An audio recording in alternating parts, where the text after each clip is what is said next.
Good evening. You're on a channel where we tell slow stories so you can fall asleep with thoughts of the past. Before your mind begins to drift into sleep, tap that subscribe button. It helps me keep creating these stories for you. And now, close your eyes, get comfortable, and listen to an old tale. My name is Edward Holt, and these days, I'm no longer a captain. I'm just a man who lives by the sea.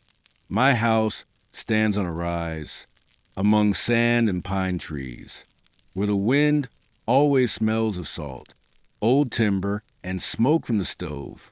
It's quiet here. Too quiet, maybe, for those who love the noise of cities. But for me, it's exactly what I need, because the sea doesn't tolerate unnecessary words. To the east, rocky cliffs. To the west, a sloping pier and a small boathouse that's held together, not by nails anymore, but by habit. I repaired it myself last spring, slowly, board by board, not because I was in a hurry, but because there's nowhere left to hurry to. Tonight feels especially still. The silence that settled over the shore has weight to it, as if someone gently covered the world with a blanket. Even the gulls are quiet. I sit by the window with a mug of warm rum in my hands, listening to the old stove crackle. My hands are calloused, cut by years of salt and rope. My fingers move slow, like the tide at low water. I no longer hold the wheel, no longer climb to the bridge, but I still wake up at 5 in the morning. Old habits don't ask for permission. Sometimes when I light the fire, I think I can hear the creak of sails and the sound of waves brushing the hull. Maybe it's just memory. Or maybe Lynette is still calling. I didn't grow up in these parts. I was born in Boston, in a neighborhood where the windows were always fogged over, and the air smelled like fish, tar, and strong coffee. A scent that hung there like a prayer, one that never quite finished. My father worked the docks, strong as oak, quiet as stone. But when he did speak, he spoke of the sea, not about storms, not about war. He spoke of the light that settled on the water in the evening, and how hard it was to forget. Those mornings when everything was still damp, but already bright, and somehow new. I listened, and as a boy, all I knew how to do was sit by the fence with a coil of rope in my hands and tie knots, as if that could change something. At 12, I stepped onto a deck for the first time. She was an old sailboat named Amelia, tied up in the bay, weathered, leaning. For a few coins, the captain would let us boys scrub her deck and help oil the rigging. I don't remember how many days I spent on her, but I remember how she smelled, of salt-soaked wood, sun-dried rope, and the kind of quiet that only lives in early morning waters, when the first waves would tap gently against the hull, not hard, but like they were checking in, asking, "You still here?" Back then, I didn't learn in a school. I learned in the rain, in the sudden snap of wind that cut conversation short, in the groan of lines pulled too tight, and in the silence of sailors, when one of their own was gone. That's when, without knowing it, I became part of something larger than land and sea. I became a listener, because the sea always speaks. You just have to learn how to hear it. I was 16 when I signed on as a deckhand, aboard a brig called Kelsey Brook. The captain was Jefferson Lawson, a man with hands like carved stone and eyes that could make the sails fold themselves without a word. We left from New Bedford, heading west through the Caribbean Sea. Our hold was packed with cotton, fish, and bottles that clinked quietly at night. Whenever the swell rose on the port side, that was my first real sea. Not a dock, not a bay, but open water, with no borders, no edges, and fear, not the sharp kind, but the kind that seeps in slowly, like water dripping onto rusted iron. On the fourth night, a storm found us, not one that growls, but one that arrives. Without warning, the clouds were black, as if smeared with ash. The sea rose slowly, like something alive, and then a roar.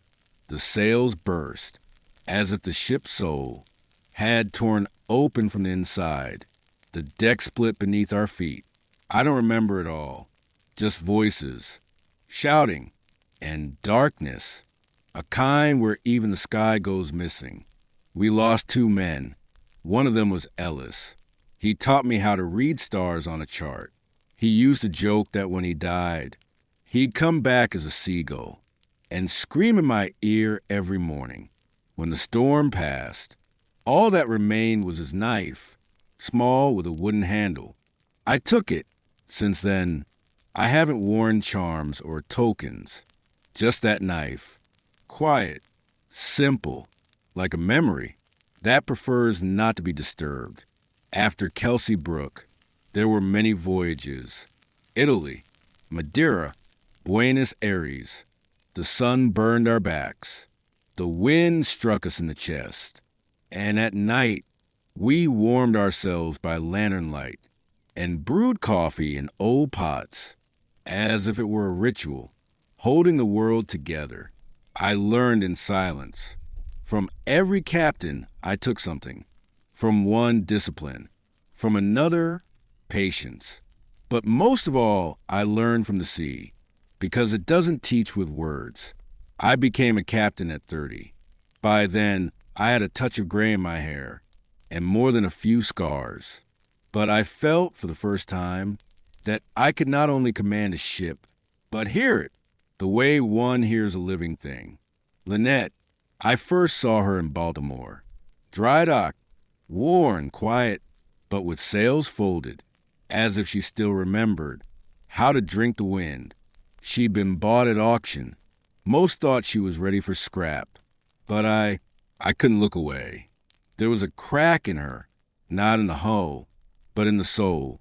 And I knew that's what things look like when their story isn't finished yet. We rebuilt her over nearly 6 months. New rigging, 5 coats of pitch, sails stitched from Belgian cloth, thick enough to outlast a storm, like an old leather coat. I knew every plank, every nail, every creak in her bones as she returned to the water, like someone relearning how to walk after a long, slow illness.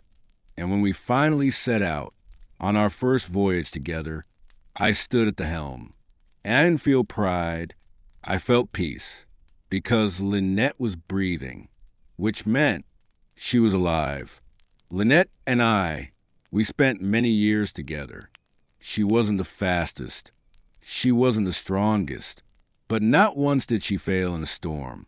Not once did she drift from her course.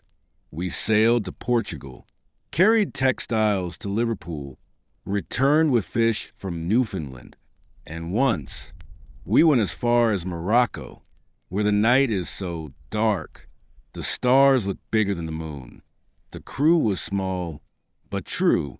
Old Mac Ginley, our cook, brewed coffee stronger than gunpowder. Reeves, quiet, steady, could stitch rigging better than the Dutch. And Danvers, my first mate, with a gaze sharp enough to read the wind itself. We weren't family, but we were something more than colleagues, because when the ship groans at night and the waves slam against the hull, no one asks what your title is. They just need to know, will you hold? And then, one quiet August morning, in the year 1892, we set out from Porto, bound for New York. The weather was fair, the course was clear, but something in the air felt different. It was on the 12th day at sea. When we saw it, it was just before dawn. The 12th day at sea. We were nearly at the center of the Atlantic, that place where there's no land in sight, not even a gull. The wind held steady, but the waves were strangely slow.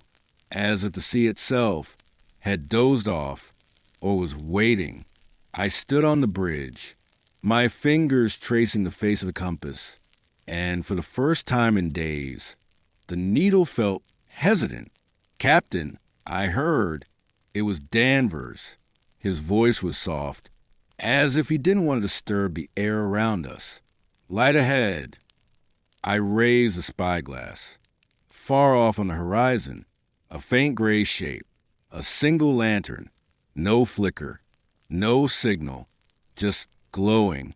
That's not a lighthouse, I said, and not a fishing boat. Then what is it?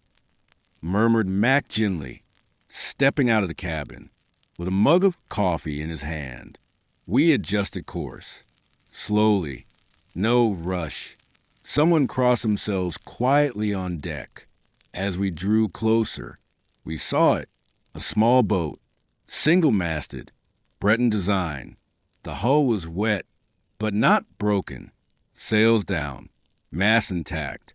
The sea around was flat as glass. No wave, no bird, not even a whisper. We brought Lynette to a stop, within throwing distance. I went down into the rowboat myself, took Danvers, Reeves, and a boy at the oars. The wind had vanished completely. The only sound, the slow creak of leather sleeves in the oar locks. When I stepped onto the deck of that little boat, the wood gave just slightly beneath my foot, not breaking, more like exhaling, empty, not a soul aboard, no signs of struggle, no blood, no broken gear. Everything was in place, the rudder untouched, lines coiled and stowed, a fishing gaff clean, and in the small cabin, an oil lamp still warm. There was a barrel, half full of fresh water, a small box of dry biscuits. No mold, no smell of rot. They left not long ago, I said. But where? In the tiny cabin, I found a sheet of yellow paper, a name, Henri Duval, and one sentence in French. Nous ne l'avons pas vu venir. We didn't see it coming. I didn't touch anything else. Didn't tie a line to her. Didn't order a tow. Because every sailor knows. An abandoned boat, adrift on the open sea, is like a grave. The ocean hasn't buried yet. I sat for a moment on the bench, took one last look at the deck. She rocked gently, as if still waiting for someone, no telling who. Back to Lynette, I said, after that morning. Everything felt different. We were sailing the same waters, but something had shifted. There was weight in the air, a hesitation in how we moved, and in each glance, a question no one dared to ask out loud. The wind came steady, from the southwest, just as it should, but the salt in the air had turned bitter, as if something had been dissolved in it, something old, something better left unsaid. I opened the ship's log and wrote, "The atmosphere thickens. The crew is quiet. Lynette holds steady. But there is the waiting in her." We still rose at 5. The watch changed like always. Mac Ginley cooked porridge with dried figs, sometimes added a splash of rum, and would wink and say, "For the spirit, not the taste." Reeves spent most of the day working lines. He sat at the stern, murmuring to himself, never looking at the sky, only at the sea, as if that's where the answers would come from. Danvers stayed in his cabin, bent over charts and notes, calculating our heading to the 10th of a degree. He was precise, but I knew the truth. Real sailors don't steer by stars. They steer by a thin, nearly invisible whisper inside, the kind that ink can't record. On the 17th day, the sea began to change, not suddenly, but slowly, like someone gently lifting the corner of a blanket, just enough to see if we were still asleep. Around midday, we saw the whale. At first, just a dark curve on the water, then a plume of mist rising. And finally, a smooth, gleaming back, cutting the horizon like a blade sharpened by silence. The whole crew stepped out onto the deck. No one spoke. Mac gently froze with a spoon in his hand. Reeves stopped mid-stitch, sailcloth in his lap. Danvers sat down at the edge of the hatch, watching as the giant slid slowly between the waves. No one said a word. Only Reeves quietly, almost to himself, murmured, "Breathes like the earth, deep," and we stood there, silent, as if we weren't the ones watching it. But it was watching us. By evening, the sky began to darken, not quickly, but like old silver that hasn't been polished in years. The clouds came in from the east, heavy, slow, as if returning from a very long journey. I climbed up to the quarterdeck and ran a finger across the compass. The needle didn't waver, but there was something in its stillness, too precise, like a man who's far too calm. And, he's hiding something. The air grew thick. The salt on my lips turned bitter. And somewhere deep in my joints, that dull, familiar weight, the kind that comes just before something starts on the inside, long before it shows on the outside. I ordered the topsails furled, barrels secured, the cargo lashed tighter. Reeves went to the bow to check the foresail. Danvers stayed by the helm. Mac Ginley silently carried sacks of grain below, crossing himself. Each time he descended the steps, no one said more than needed, not out of fear, but because we all knew, before a storm, the loudest silence belongs to the sea. That night we waited, didn't lie down, didn't sleep. Each man sat in his place, inside his own quiet. I stood beside the lantern, watching the dark, where the waves flickered faintly, and it felt as if the water itself was breathing deeper than usual. The first wave hit at 3 a.m. The wind whipped the sails, as if someone had yanked them hard, without warning. Then came the second gust, stronger. Lynette groaned from every beam, as if each plank had to choose, hold fast or split apart. Furl the foresail. I shouted. Danvers was already at the mast, tying down the canvas, lashing himself to the rigging.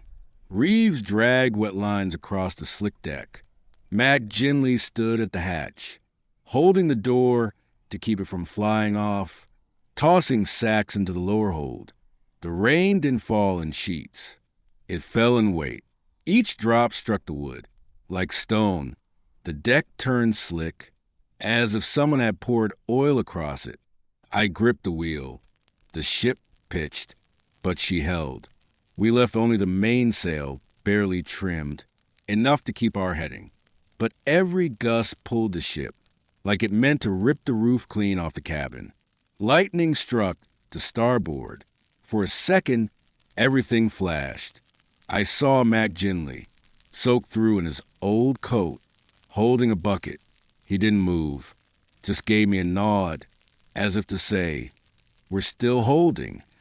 Then one of the oil barrels broke free. It rolled fast, banging across the deck. I heard Reeves shout. Then, crash. No one was hurt. We lashed the barrels down, drove extra wedges into the cargo. Everything heavy moved below. There could be no risks. A single loose object could kill a man. By 4, we were soaked to the bone. Trousers clung to our legs. Boots squelched with every step. But our hands didn't shake. It wasn't panic. It was work. The deck shuddered beneath us. But Lynette held. Her body made sounds, as if she were speaking to us, not in words, but in tension, in the hum of pressure, as if saying, "Just a little longer. Boys, just a little longer." I don't remember how much longer it lasted. For hours? Maybe 5? But we were in it. All the way. No choice. No complaints. At 5, a wave struck the stern. The ship rolled hard, and I grabbed the railing with both hands to stay upright. Water flooded the deck. Rain and foam became one. Through the roar, a crack. One of the benches in the hold had split, but we didn't stop. By 6, the storm began to fade. Not all at once. Slowly, the gusts came shorter. The sails loosened. And finally, for the first time that night, we heard the sound of water dripping from the lines. It was the sweetest sound of the morning. When the storm finally passed, silence fell over us. Not the usual sea silence, but the kind that explains nothing and offers no reason. We stood on the deck, drenched in water, exhaustion, and stillness. Even the wind seemed tired, unwilling to move anymore. I looked out at the sea, and it looked back.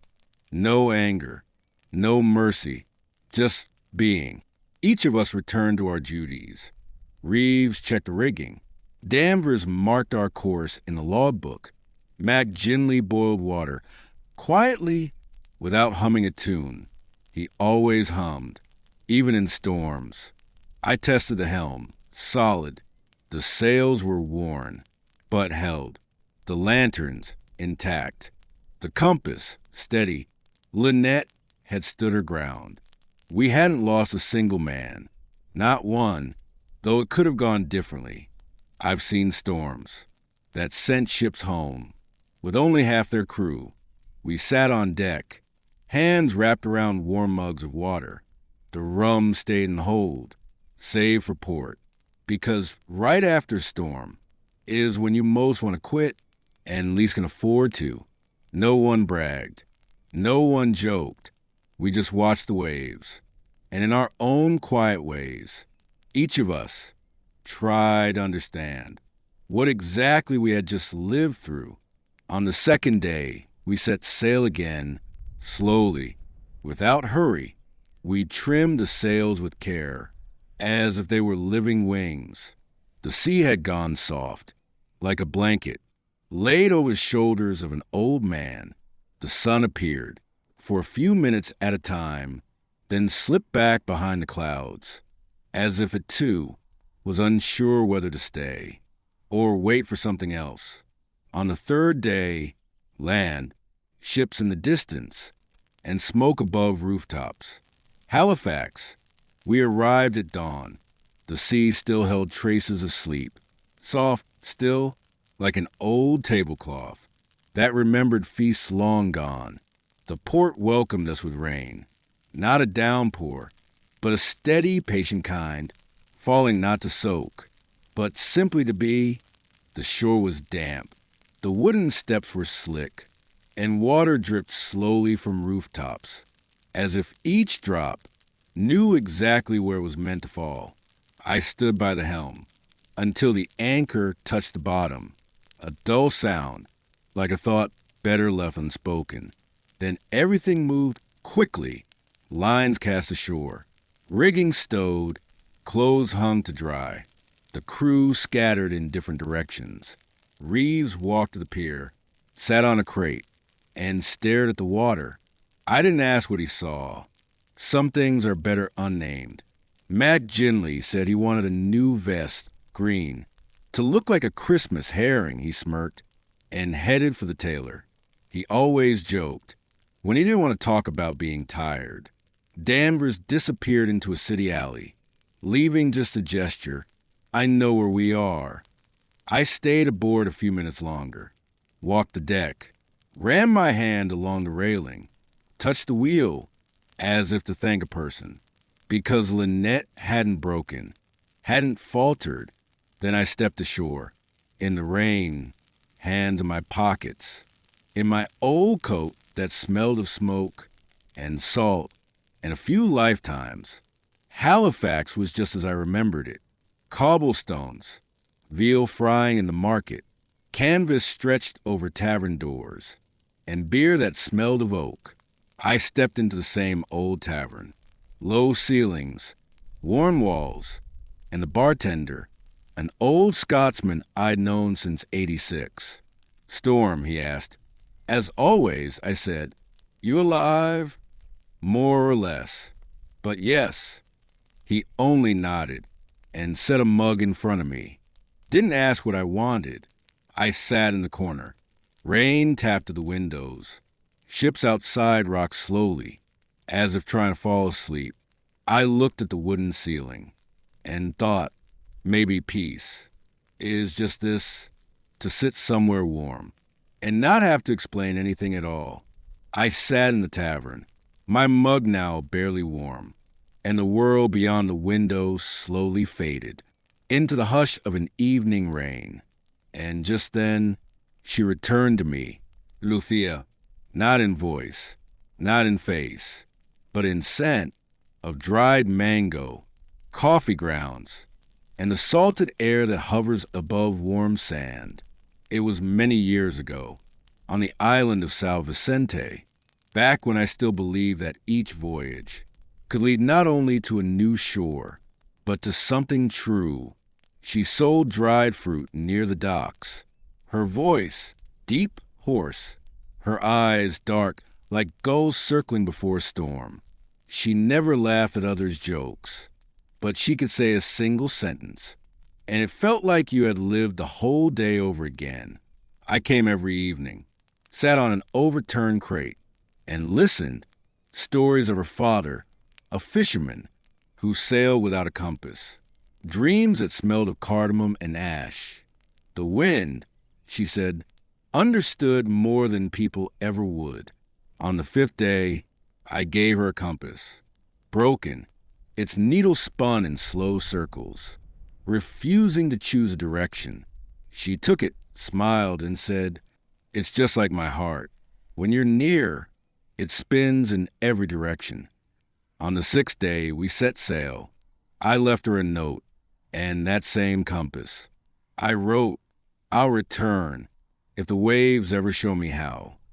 But the waves stayed silent, and I never saw her again. When I heard the rain again, it no longer knocked. It whispered, as if it too remembered something.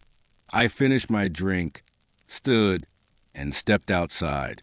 The port was nearly asleep. Only the lanterns swayed above the water, like ships that never quite made out to sea.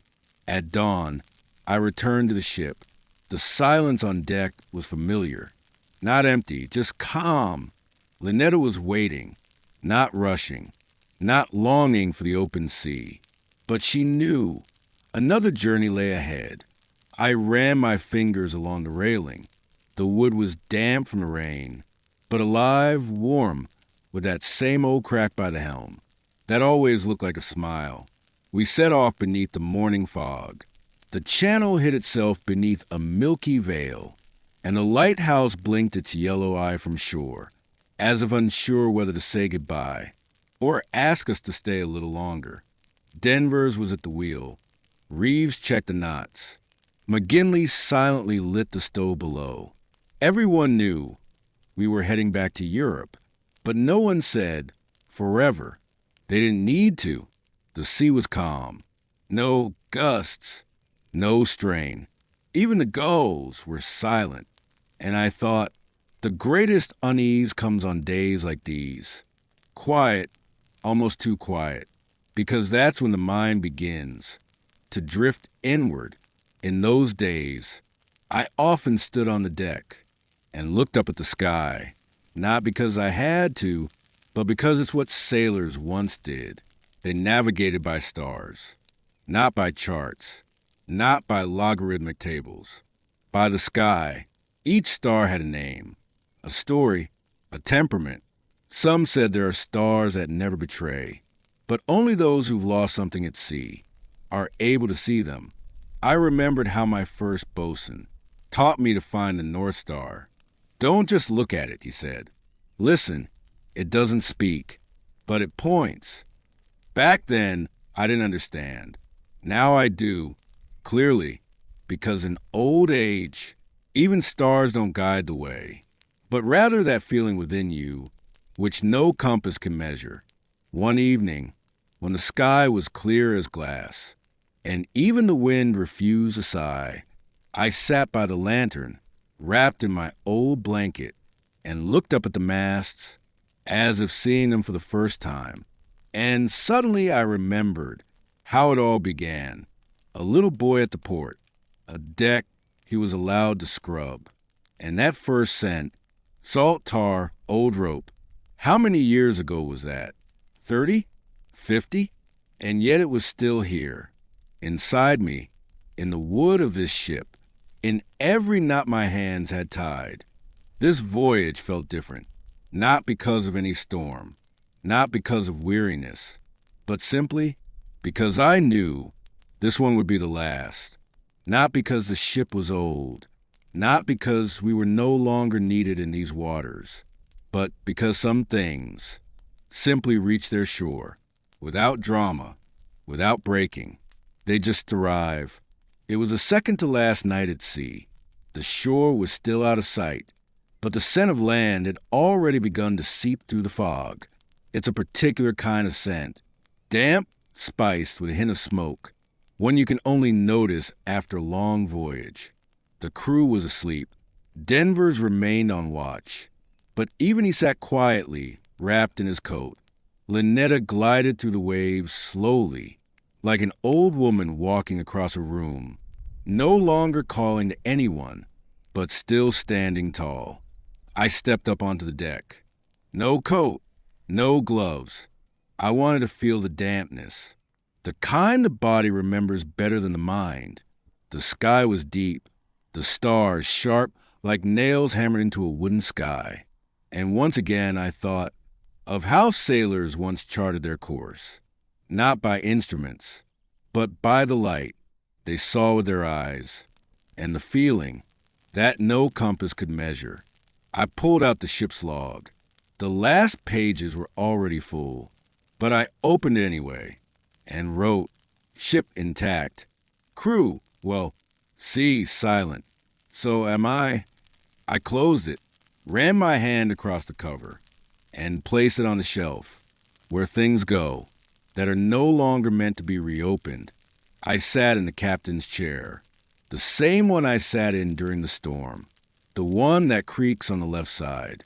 When you lean forward, I sat there for a long time, thoughtless, just being. And then I remembered everything I hadn't recalled in years. Not scenes, not names, but those moments that aren't written in any logbook. When someone hands you a mug and says nothing, when the skin on your hands cracks from salt, but you don't feel pain, when the world isn't vast or frightening, just wide, and you are in it, quietly, before heading to my cabin. I ran my hand once more along the railing, left a damp palm print on the wood, like a signature, without a name. Then I said, softly to myself, "Hold the course, even if no one's at the helm anymore." And I went to sleep. We arrived at dawn. The shore appeared first as a shadow, solid, silent, waiting. Not for us, just waiting. The lighthouse blinked from the ridge, steady, slow, as if checking whether we were still the same ones who had gone to sea. No one shouted land. No one laughed. Everyone already knew this wasn't a return to port. It was a return to ourselves. I stood by the helm. Denver's beside me, one hand on the rail. His fingers were cracked from salt, but sure, we didn't speak. But it wasn't silence. It was understanding. Lynetta passed the coastal reef carefully, as if she knew this would be her final approach.